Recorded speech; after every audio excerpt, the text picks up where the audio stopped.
तो ये है आपका रियल एस्टेट फाइनेंशियल मॉडल का पार्ट नंबर 2। तो इसमें कैलकुलेशन कैसे होता है डब्ल्यूआईपी की। तो सबसे पहले ऑर्डर बुक देखी जाती है कि कितने आपके पास ऑर्डर पड़े हुए हैं और कंस्ट्रक्शन में कितने हैं, अपार्ट फ्रॉम दैट क्लोजिंग कितना है। जैसे इसमें ऑर्डर बुक में रेजिडेंटल फ्लैट्स का देखा गया, ओपनिंग स्टॉक आ रहा है और कंस्ट्रक्शन कितने पे हुआ है और टोटल कितनी है, सेल्स कितनी हुई है, क्लोजिंग स्टॉक आपके पास कितना पड़ा हुआ है। और इसी हिसाब से फिर आप देखते हो कि आपका सेल्स पीएनएल में कितना आ रहा है। लेट्स से आपका ये पीएनएल में सेल्स आ रहा है, तो इस चीज़ को देखा जाता है कि लेट्स से ओपनिंग स्टॉक आपका ये है और इस पे आप कंस्ट्रक्शन इतना कर रहे हो जो कि आपने 0.7 0.10 के हिसाब से किया और ये टोटल आपका बन गया ये। ठीक है, इसी हिसाब से आपका सेल्स देखा जाएगा, सेल्स आपका कितना बढ़ा इस केस में। जैसे आप इस पर क्लिक करते हो तो आपका सेल्स आ जाता है, क्लोजिंग स्टॉक जो आपने यहाँ पे बेचा और जो क्लोजिंग स्टॉक रेजिडेंटल है, इसी हिसाब से आपका ये बना टोटल प्लस जितना आपने सेल्स किया तो रेजिडेंटल का आ गया। अभी नेक्स्ट रो हाउसेज और बाकी चीज़ों का अभी है नहीं हमारे पास नंबर। तो अभी जैसे कंस्ट्रक्शन का देखते हैं डब्ल्यूआईपी कितना है, रेजिडेंटल फ्लैट्स में कितना है। तो आपकी कॉस्ट पर स्क्वायर फीट आ रही है आपकी 1375 रुपये, जो भी है 1375, 1444 रुपये और 1843 रुपये। अब ओपनिंग डब्ल्यूआईपी कॉस्ट कितनी होगी इसमें, जैसे आप देखोगे 1375 को आपने C60 से मल्टीप्लाई किया, आपने इसको C60 से मल्टीप्लाई किया 70% से, तो ये आपकी आ गई ओपनिंग डब्ल्यूआईपी कॉस्ट। और इसके अंदर आपने बेसिकली यहाँ पे addition year on year wise करते हो आप, और जो वेटेड एवरेज कैलकुलेशन है आपका इसी हिसाब से होता है। सो वेटेड एवरेज कैलकुलेशंस आपने ओपनिंग प्लस एडिशंस किया है यहाँ पे, जिस हिसाब से आप कर रहे हो डब्ल्यूआईपी एडिशंस यहाँ पे टोटल आते हैं। देन आपका लेस किया आपने ट्रांसफर टू द कोक्स, तो लेस आपका हो गया ट्रांसफर टू द कोक्स जो आप ये कर रहे हो। लेट्स से आपने यहाँ पे देखा C165/105, तो ये हो गया आपका ट्रांसफर टू द कोक्स। और इसी चीज़ को करने के लिए आपने 1444 यहाँ पे डाला, लेट्स से आपने 1444 यहाँ डाला और रिपोर्ट्स के हिसाब से आपने ऐड किया, तो आपका आ गया टोटल डब्ल्यूआईपी जो आपका एडिशंस हो रहा है यहाँ पे। ओपनिंग प्लस एडिशंस हैं ये यहाँ पे ऐड होते हैं और इसी हिसाब से आपका आता है ये।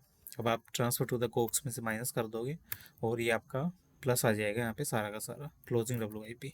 अब जो कंस्ट्रक्शन डब्ल्यूआईपी है वो भी यहाँ पे सेम ऐसे ही रहता है, और जो आपका कंस्ट्रक्शन रेजिडेंटल विलाज है वो भी ऐसे रहता है। कमर्शियल यूनिट्स आपकी यहाँ देखी जाती है अजम्पशंस के हिसाब से, जैसे आप कोस्ट डब्ल्यूआईपी यहाँ प्लस करते हो और उसी हिसाब से आपकी, अब जैसे कंस्ट्रक्शन कॉस्ट है यहाँ पे आपकी रेजिडेंटल है, प्लॉटेड है, विलाज है, कमर्शियल है, वो चीज़ आ गई।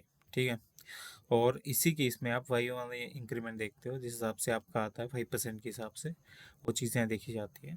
देन आपकी मार्केटिंग और सेल कॉस्ट होती है सेल्स मॉडल के लिए 3%, 2%, 1% के हिसाब से आपका देखा जाता है ये पूरा।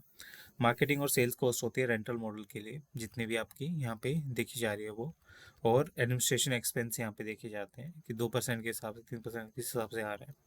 अब जो लोकल अथॉरिटी का अप्रूवल्स हैं और दूसरे मोबिलाइजेशन हैं, वो चीज़ इनकी डेवलपमेंट देखी जाती है कि किस हिसाब से देखी जाएगी और किस हिसाब से प्रोजेक्ट मैनेजमेंट और डेवलपर फीस यहाँ पे ऐड करोगे आप एक चीज़ को करने के लिए। लेट्स से 3% का डेवलपर फीस है वो आपने ऐड किया, आर्किटेक्चर की डिज़ाइन फीस है वो आपकी यहाँ पे आ गई पूरी, मिसलेनियस और कंटीजेंसीज हैं वो आपने यहाँ पे ऐड कर दी। तो ये सारे क्या है, एजम्पशंस होते हैं, मतलब एक्सपेंसेस होते हैं जो एक प्रोजेक्ट को बनाने में लगते हैं। अब कॉस्ट फेजिंग क्या होगी, कंसोलिडेटेड प्रोजेक्ट फाइनेंस कैसे करोगे आप, ये चीज़ बेसिकली आपकी यहाँ से प्रोजेक्ट फाइनेंस के मॉडल पे पूरी देखी जाती है। लेट्स से आपने यहाँ देखा कि कितना परसेंटेज आपका प्रोजेक्ट फाइनेंस होगा और उसी हिसाब से आपने ईडी रिपोर्ट में जनरली परसेंटेज के हिसाब से पैसा यहाँ पे लगाया। और आपकी कंसोलिडेटेड कॉस्ट फेजिंग होती है, स्टेप ड्यूटी होती है, ब्रोकरेज होता है और सॉफ्ट कॉस्ट होती है। अब जो प्रोजेक्ट मैनेजमेंट फीस आती है वो इसी हिसाब से आती है आपकी। जैसे आप यहाँ सीजन का देखोगे प्रोजेक्ट मैनेजमेंट फीस आपकी कितनी लगी है पैसे को करने में, उसके अलावा आर्किटेक्चर की डिज़ाइन फीस कितनी लगी है, कितना बेसिकली आर्किटेक्चर है, कितना डिज़ाइन फीस है एक काम को करने के लिए, वो चीज़ आपने डाली। देन मिसलेनियस एंड कंटीजेंसीज आती हैं जिस हिसाब से आप यहाँ डालते हो मिसलेनियस एक्सपेंस कितने होंगे एक काम को करने के लिए, उसी हिसाब से आपकी प्रोजेक्ट मैनेजमेंट फ़ीस होती है। जनरली आपने मैनेजमेंट फ़ीस यहाँ पे डाली B82 into ED1 report CG55, तो ये आपकी प्रोजेक्ट मैनेजमेंट फ़ीस आ गई और ये आपकी आ गई B82 के हिसाब से कितना आप एक्सपेंस कर रहे हो एक चीज़ को करने के लिए वो चीज़। ठीक है, ये हो गया आपका। देन आपने आर्किटेक्चर डिज़ाइन फीस भी इसी हिसाब से लगाई कि एक परसेंटेज आता है आपका आर्किटेक्चर फीस का, कि टोटल की कितनी फ़ीस लगेगी जो आपकी 2.24% आ रही है। अब आपकी मिसलेनियस और कंटीजेंसीज में 3% फीस लगेगी जो आपकी दूसरी रिपोर्ट्स की आ रही है, और टोटल कॉस्ट आपकी टोटल ऐड करोगे यहाँ पे जिस हिसाब से काम करता है।